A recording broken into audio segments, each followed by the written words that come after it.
அனைவருக்கும் வணக்கம். இன்று நாம் புகைப்பழக்கம் பற்றியும் அதனால் ஏற்படும் புற்றுநோயை பற்றியும் பார்க்க போகிறோம்.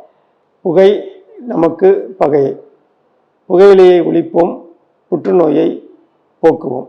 புகையிலையை பற்றி சில உண்மைகளை நான் உங்களுக்கு சொல்ல போகிறேன். இப்போ புகை குடிப்பவர்களின் ஆயுட்காலம் 10 வருடம் குறைந்து விடுகிறது. அவர்கள் ஆயுட்காலம் 75 என்று இருக்குமே ஆனால் அவர் புகை குடிக்க ஆரம்பித்தால் அவருடைய ஆயுட்காலம் 65ஆக மாறுகிறது. மேலும் சில புள்ளி விவரங்கள் என்ன கூறுறதுன்னா, ஒரு சிகரெட் குடிக்கும்போது அவருடைய ஆயுட்காலம் 11 நிமிடங்கள் குறைந்து விடுகிறது. இந்த சிகரெட் குடித்தல் அல்லது புகைப்பிடித்தல் அவரை மட்டும் பாதிப்பதில்லை, அவர் குடும்பத்தில் உள்ள மற்றவரையும் நண்பர்களையும் பாதிக்கிறது. இதை பாசிவ் ஸ்மோக்கிங் சொல்லுவோம். இப்போ ஒருத்தர் தனியாக புகைப்பிடிக்கும் போது அது அவருக்கு மட்டும் உடல் நலத்தை பாதிப்பு உண்டு பண்ணுகிறது. கூட அருகில் மற்ற பேர் இருக்கும் பொழுது அவர் வெளிவிடும் புகையானது மற்ற பேருக்கு தாக்கி அவர்களுக்கும் புற்றுநோய் உண்டு பண்ணுகிறது. ஸோ அதனால் புகைப்பழக்கம் குடிப்பவரை மட்டும் பாதிக்காமல் அவருடைய உறவினர்கள், அருகில் உள்ளவர்கள், நண்பர்கள் ஆகியவரையும் பாதிக்கின்றது. இப்போ புகைப்பழக்கம் புற்றுநோய் ரெண்டுக்கும் உள்ள உறவு என்னன்னு பார்த்தோம்னா, 30% புற்றுநோய்கள் புகையிலை பழக்கத்தால் வருகிறது. புகையிலை பழக்கத்தால் புற்றுநோய் வரும்போது புற்றுநோயே அது உண்டு பண்ணுது. அவங்களுக்கு ட்ரீட்மெண்ட் கொடுக்கும்போது மருத்துவராகிய எங்களுக்கு என்ன பிரச்சனைனா, புகையிலை குடிக்காதவர்களை, புகைப்பழக்கம் இல்லாதவர்களை எளிதாக குணப்படுத்த முடிகிறது. இவர்களை குணப்படுத்துவதற்கு நாங்கள் சிரமப்படுகிறோம். புகைப்பழக்கம் புற்றுநோயை மட்டும் உண்டு பண்ணுவதில்லை, அவர்களுக்கு இதய நோயை உண்டு பண்ணுகிறது, இரத்த குழாய் நோயை உண்டு பண்ணுகிறது, நுரையீரல் நோயையும் உண்டு பண்ணுகிறது. ஒருவருக்கு புற்றுநோய் இருந்து அவருக்கு அறுவை சிகிச்சையும் போது அறுவை சிகிச்சை செய்யும் முன்பு அவருக்கு உடல் அறுவை சிகிச்சை தாங்கும் அளவுக்கு திறனாக உள்ளதா என்பதை நாம் பரிசோதனை செய்ய வேண்டும். அப்படி செய்யும்போது புகைப்பழக்கம் உள்ளவர்களுக்கு இதய நோய் இருக்கிறது, அவர்களுக்கு அறுவை சிகிச்சை செய்ய முடிவதில்லை. மேலும் நுரையீரல் மூலமாக தான் மயக்க மருந்து கொடுப்போம், அங்கேயும் பாதிப்பு ஏற்படுகிறது.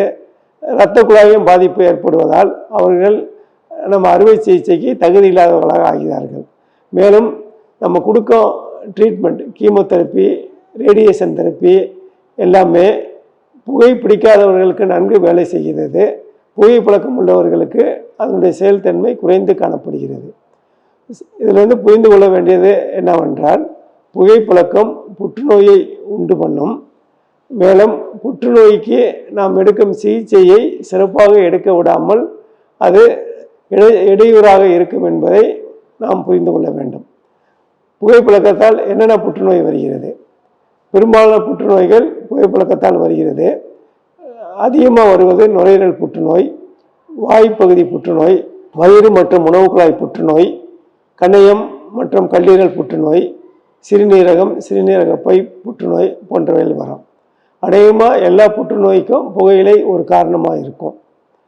மார்பக புற்றுநோய்க்கு மட்டும் புகையிலை காரணமாக இருக்கிறதா சொல்கிறது கிடையாது. இப்போ இந்த பிரச்சனை வளர்ந்த நாடுகளில் குறைவாக இருக்குது. வளரும் நாடுகள் போன்ற இந்தியாவில் இந்த பிரச்சனை அதிகமாக இருக்கிறது.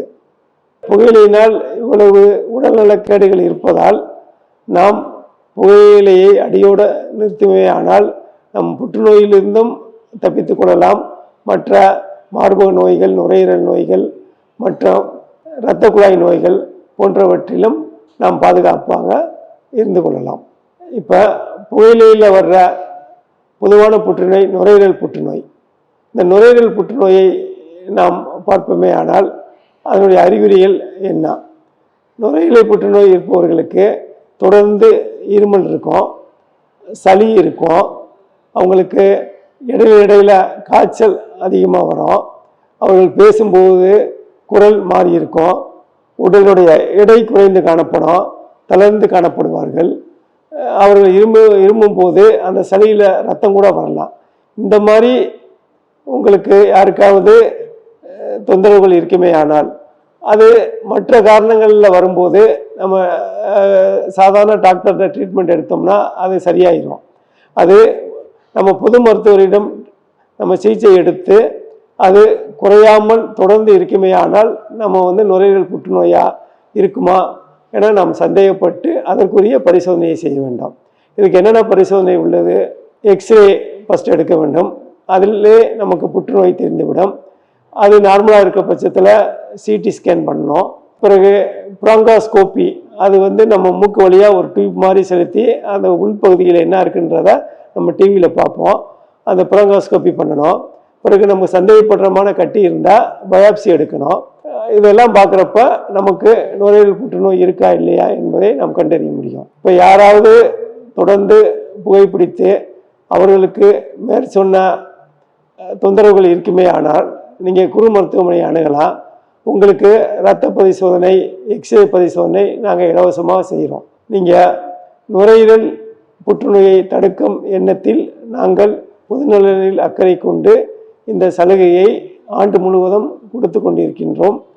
யாருக்கும் நுரையீரல் புற்றுநோய் என்ற சந்தேகம் இருக்குமே ஆனால் நீங்கள் குறு மருத்துவமனைக்கு வந்து உங்களுக்கு புற்றுநோய் உள்ளதா இல்லையா என்பதை இந்த பரிசோதனைகள் மூலம் இலவசமாக செய்து கொள்ளலாம்.